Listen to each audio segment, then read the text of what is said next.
Social Impact of Women in Early English Theatre by Jules Staley and Ruth Sprenger.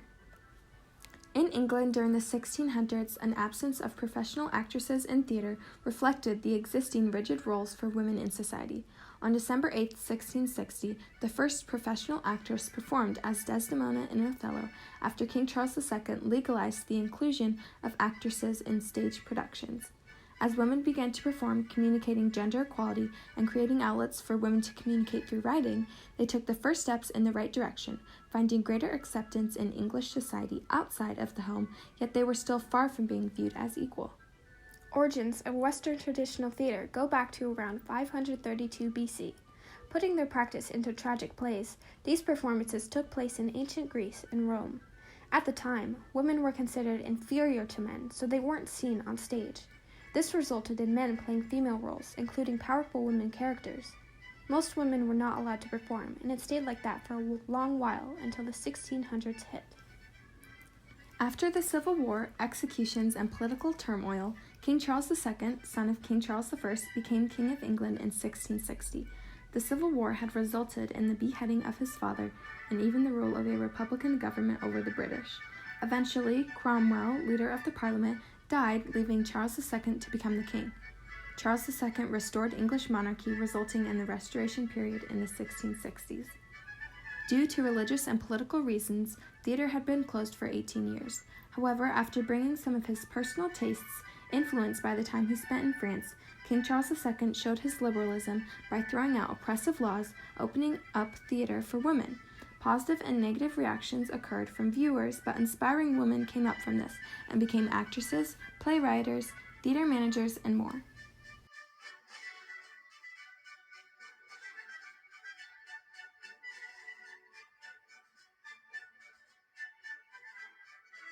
One of the main reasons women were not permitted to act was that people thought men could do it instead. Men dressed up as women and played their parts in performances, also known as cross-dressing, which is practiced over time, and even today. Acting was also considered indecent by many people, which was a great influence at the time as well.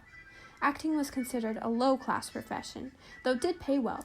In some ways, being an actress was a fast way to climb the social ladder. A woman on stage didn't have to be high class. What she needed was the ability to read and write. But most roles required women to act of higher status with manners and etiquette, which was often difficult for lower-class women. Lastly, it introduced them to higher-class men, whom they could marry, obtaining wealth. A direct quote from an article by Writers' Theatre says, "This medical tradition held that female humans were essentially incomplete or unfinished males, a phenomenon caused by a lack of heat that would have otherwise resulted in the formation of male genitalia. It followed that women were understood as being weaker, more prone to psychological and physical ailment, and in need of supervision, control, and at times restraint by the one true sex, men." They also used Christian reasoning to prove this point: women were unsuperior. Though there were contradicting statements in the Bible, the English decided in the idea that women were in need of leadership from men, resulting in their home life. This shows that women being viewed in theater was so different and such a big change to what some were used to. On December 8, 1660, a 30-year-old actress, Margaret Hughes, stepped out onto the Vere Street Theatre, performing in Shakespeare's Othello as Desdemona, throwing out the old tradition of female parts being played by men, as well as making history for women to come generations later. Margaret Hughes was well known for her theatrics after falling into bed with Charles II, Charles Seeley, and other members of the court until she happily settled down with Prince Rupert himself, becoming a wealthy, happy family after having a daughter in 1673. She has been credited with being the first professional actress, though multiple sources point to that being possibly false. We know for certain the date and play, but the actress has left us with questions. The important thing is, however, that history was made December 8, 1660 in English theater. After her husband's death, left with no money, Afra Ben became a political spy for King Charles. With increased expenses, Afra was thrown into debtor's prison due to the king's refusal to pay for her job, though she was released soon after for unknown reasons. To get back up, Ben started writing and worked as a copyist. Later, she wrote her first play, The Forced Marriage, produced in London 1670. This led onto the trail of more pieces with low and high ratings. Her works included things covering race, color, gender, comedy, and more. She then became one of the most wealthy female writers, with her writing 19 plays and 4 novels and short stories, her career ending with her death in 1689. Copying other famous plays, burlesque theater turned well-known performances into humorous productions. Becoming popular in the 1830s, these types of performances became specialties. Having women wearing revealing clothing and speaking sexually suggestive dialogue, you can see how theater has digressed over the years and women in theater became more inappropriate. In the past, you can see the differences in plays with using men for playing women, but now having real women, you can notice how theater has changed. This is just an example of how women in theater has changed in different time periods and communicated different sides of women involvement.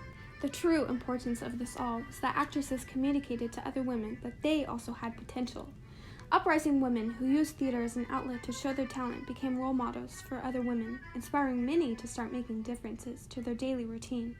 You can see it communicated these ideas to other women because other women immediately started performing, writing plays, and more.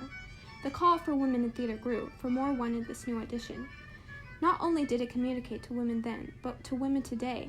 Women were also given an outlet to communicate messages through their plays, like Avril Bren. We might feel oppressed in some situations, expected to act a certain way, but having this knowledge of the past and seeing the outcome of what happened when a woman did something for the first time might make us braver today to try new things. Women chose to resist and persevere throughout all of the unfair representations, and it has brought us so far. Women have come a long way since Shakespeare and Romeo and Juliet, but they are still disproportionately represented in theater. A quote from worksbywomen.com says, "It is estimated that women playwrights, directors, and designers represent only 20% of all theater professionals hired each year. Creative women face many other forms of oppression. The women of today's theater are actively working to change this."